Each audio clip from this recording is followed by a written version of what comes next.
com o Arduino. Então, esse motor para simular como se fosse feito de algum motor para abrir ou fechar a trava. E aqui o teclado numérico de 4x4. Aí aqui, quando eu digito a senha correta, que é 159, a trava é acionada. Aí quando eu quero fechar essa trava, eu aperto o asterisco e a trava volta para o lugar onde estava. Note que se eu apertar qualquer senha, qualquer numeração errada, não acontece nada. Agora, quando eu digito a senha novamente correta, a trava é acionada. É um projeto bem simples.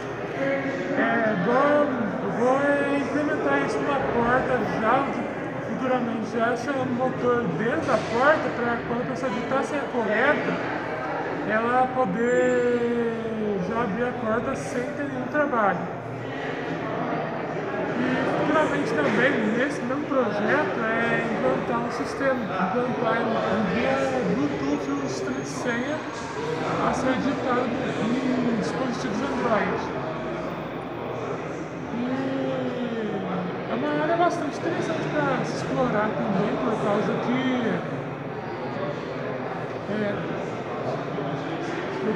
a cada inovado episódio se abre mais leques de possibilidades para esse projeto. E realmente esse receio é importante por causa que muita gente geometria, por exemplo, a fraqueza, a pessoa pode simplesmente ir lá e pegar um número de borracha e colocar no lugar da sabia. Então, senha também, se a outra pessoa souber a senha, a pessoa pode acessar, mas futuramente eu vou colocar meios para que essa